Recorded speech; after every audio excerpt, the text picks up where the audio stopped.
Hello दोस्तों, आज जो कहानी मैं आपको सुनाने जा रही हूँ वो है जादुई आईने की। ये कहानी बहुत ही मजेदार होने वाली है, इसलिए जल्दी से हमारे चैनल को सब्सक्राइब करके बेल आइकन प्रेस कर दीजिए। चलो देखते हैं ये कहानी। ये कहानी है चंदनपुर गांव की। बहुत समय पहले चंदनपुर गांव में नीलम अपनी सौतेली माँ जानकी और सौतेली बहन जूही के साथ रहती थी। नीलम के पापा काम की वजह से साल में बहुत कम ही घर आ पाते थे। इसलिए नीलम की सौतेली माँ नीलम पे बहुत ही अत्याचार करती थी।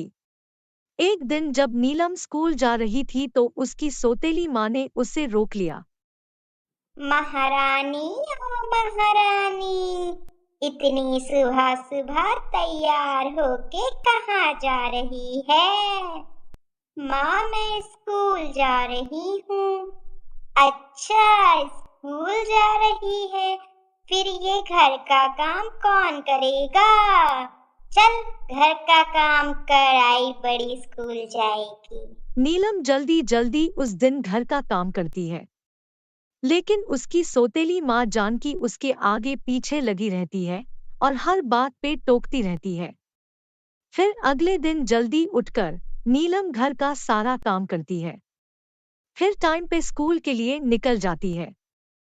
ये देखो, काली मोटी भैंस स्कूल आई है पढ़ाई करने। शक्ल देखी है अपनी? कोई भी इससे बात करना पसंद तक नहीं करता। पता नहीं फिर भी ये क्यों आ जाती है अपनी गंदी सी शक्ल लेके यहाँ। छी! इस तरह जूही हमेशा नीलम का मजाक उड़ाती रहती थी। फिर एक दिन जब नीलम ने जूही को उसके साथ खेलने को कहा। काली कलूटी मोटी भैंस, शक्ल देखी है तुमने अपनी? कौन खेलेगा तेरे साथ? चल भाग यहाँ से। नीलम दुखी होकर वहां से चली जाती है। सुन काली कलबुट्टी, आज मैं और जूही शॉपिंग करने बाहर जा रहे हैं। हमारे आने से पहले घर का सारा काम खत्म हो जाना चाहिए, ठीक है? और रात का बचा हुआ तू बासी खाना खा लेना। घर का ध्यान रखना और किसी भी सामान को छूना मत। अगर आज माँ जिंदा होती तो मैं भी शॉपिंग करने जाती, अच्छे अच्छे कपड़े खरीदती, अच्छा अच्छा खाना खाती। माँ, तुम क्यों चली गई मुझे छोड़ के? मुझे भी बुला लो अपने पास। यहाँ कोई भी मुझसे प्यार नहीं करता माँ। शॉपिंग करके शाम को जानकी और जूही घर आ जाते हैं। महारानी ओ महारानी, 2 कप चाय लेके आ जल्दी से। नीलम चाय लेके आती है। फिर जब नीलम चाय कप में कर रही थी तब उसका ध्यान जूही की न्यू ड्रेस पे था। गलती से नीलम का पैर फिसल जाता है और चाय न्यू ड्रेस पे गिर जाती है।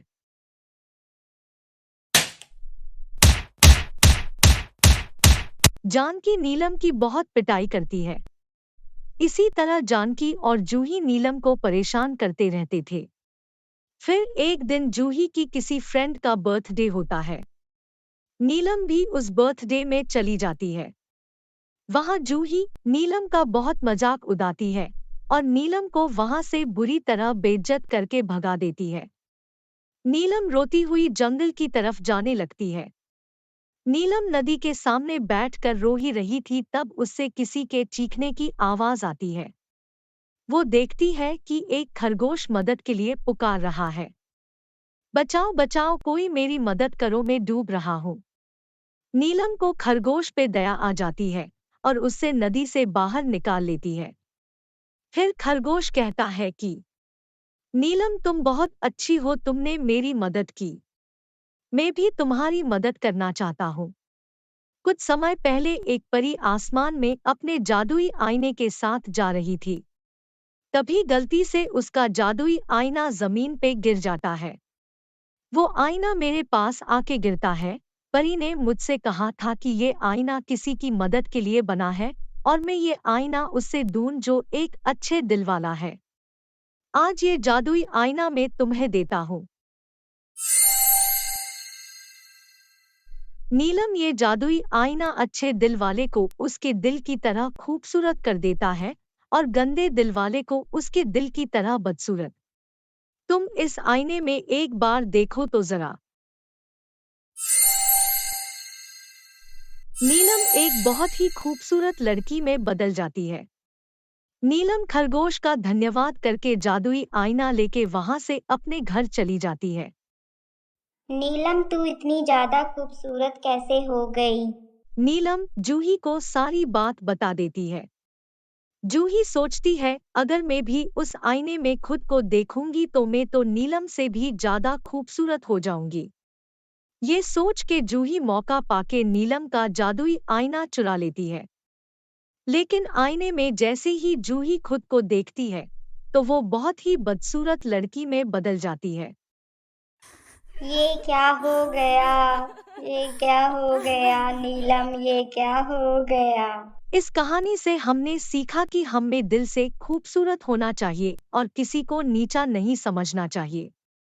अगर आपको ये कहानी पसंद आई हो तो हमारे चैनल को सब्सक्राइब करें, वीडियोस को लाइक करें, कमेंट करें एंड अपने फ्रेंड्स के साथ शेयर करें।